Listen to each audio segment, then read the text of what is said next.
Hi, my name's Dave, and I've been thinking about it for a while, and I decided to put this on my channel because it's a situation others may find themselves in. Um, I had a condition, and I'm going to talk about called methemoglobinemia, but it was called. There's different reasons people get that, but mine was a very bad case of it, and it created. Stopped breathing. I think I had to be paddle shocked. Whether you want to call it a near death experience or life after death, I had that situation occur. And I don't want to get preachy. I'll talk about the science of what happened to me.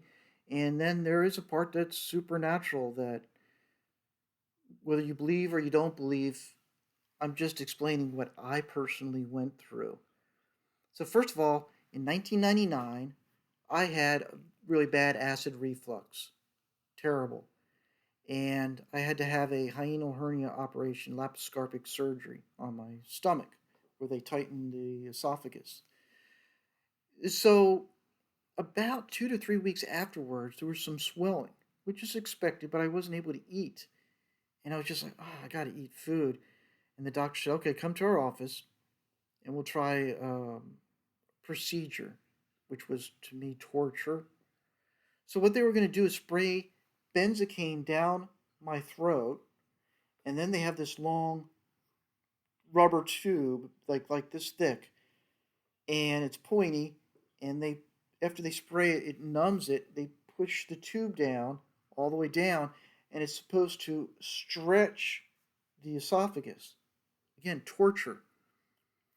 If you ever have to have that done, I don't know. I couldn't deal with it. I have a strong gag reflux, and they kept spraying and they kept spraying because they just couldn't get the thing down because I would and all of a sudden I said no more.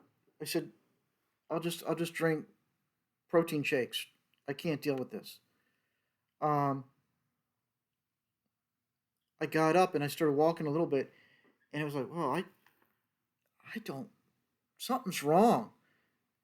I need help, and it was just like lights out. So here's where the science comes in.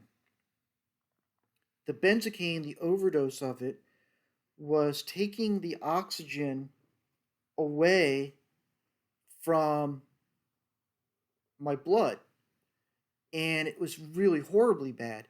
There was only It took away 75% of the oxygen was out of my blood. It was only 25%. My blood turned brown, and my skin turned gray, like ash gray.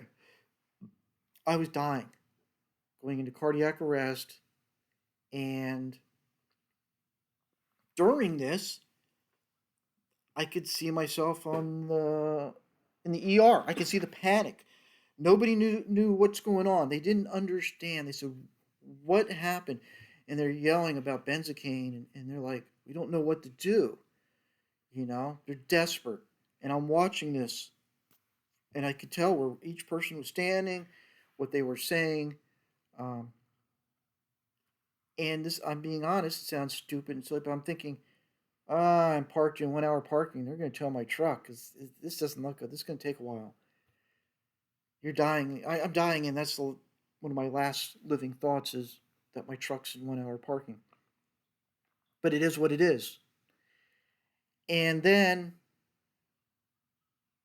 the supernatural part is I feel at peace.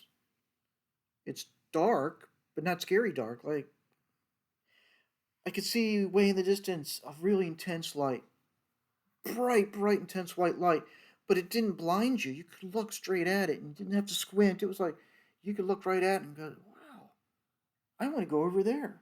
I was kind of excited. At this point, I've forgotten everything in my life doesn't matter. I want to go see where that white light is. That looks cool.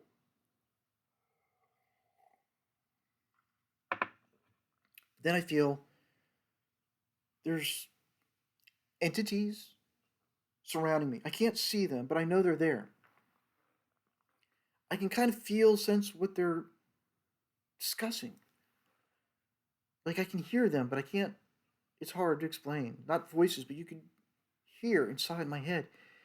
And they're like, yeah, yeah, this one belongs here. This one belongs here. Yeah, we agree. And then there was one that was in charge. And they were like, okay, no, no, no, no, no, no. Like they changed their mind. Like, no, this one has a lot more work to do. And the next thing I know, apparently it's a week later, I was in a coma. And I'm waking up from a coma with like life support stuff, feeding tubes, and I'm gagging and panicking, and they sedated me because that's terrifying in itself. You wake up with all this crap in your mouth, and so a week had gone by, and how did I survive this really bad incident of methemoglobinemia? Well, while I'm in the ER dying, a doctor walks by. Now his name is Dr. Van Landingham, and we are at I believe it was St. Joseph Hospital, Eureka, California. It's 1999. And Dr. Van Landingham is walking by and goes, what's going on with this guy? And they said, he's been sprayed with benzocaine. He's losing oxygen. I mean, he's dying. Dr. Van Landingham, wherever you are, I will be eternally grateful. I believe he went to Indiana, maybe, the last I heard. But he says, I've heard about this in med school. And he's running down to his office, flipping through medical books, gets on the telephone to the ER, and he's like, pump him full of menthol blue. They said, how much? And he goes, just keep filling him with menthol blue until this stops. Because I don't know how much, just until it stops, you're going to fill him with menthol blue. It's a dye that they use in hospitals. Menthol blue saved my life. Actually, Dr. Van Landingham did. But menthol blue, they start, IV, and they start filling me up with menthol blue. And just like that, it reverses the effects of the benzocaine, which is a topical antiseptic.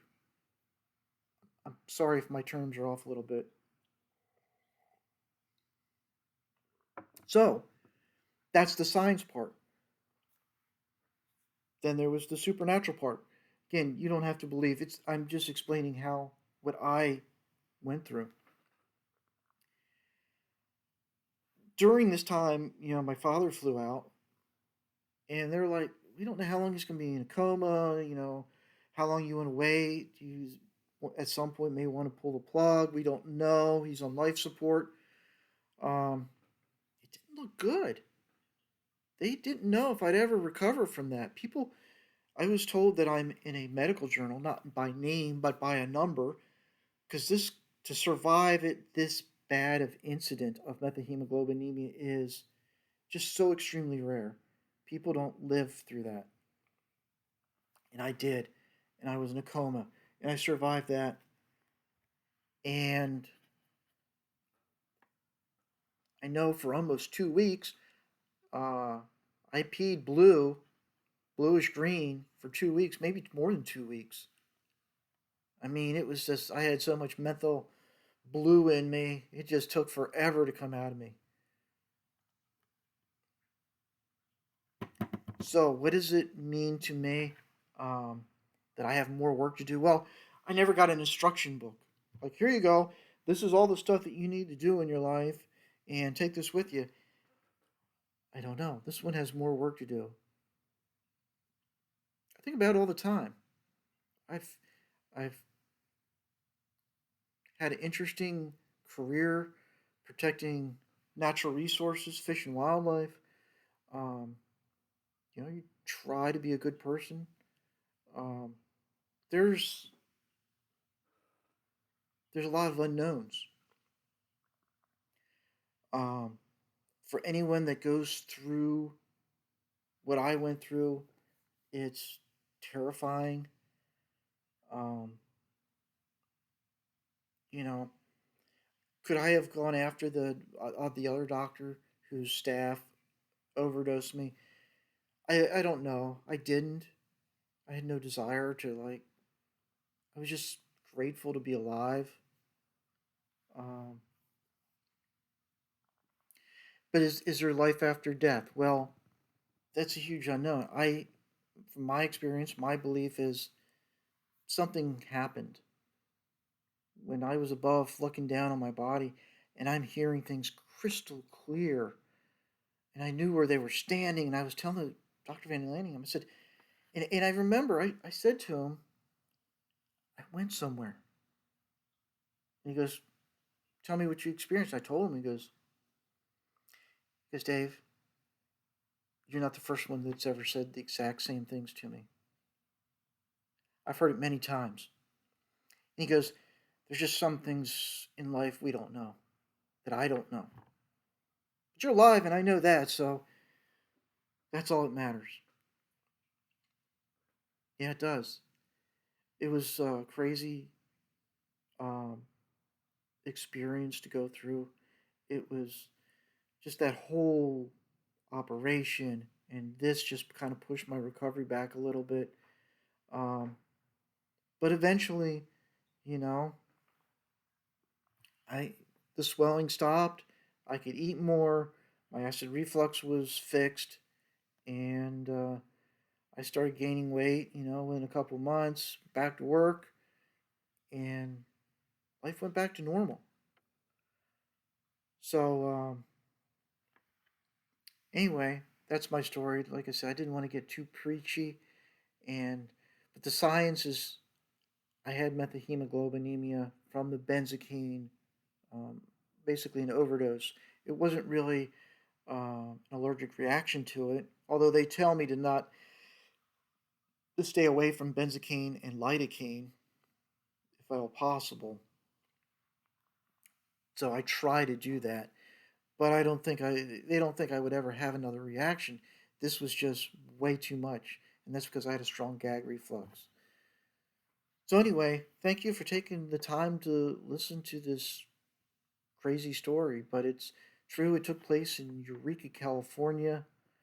Like I said, Dr. Van Lanningham, wherever you are, I'm grateful.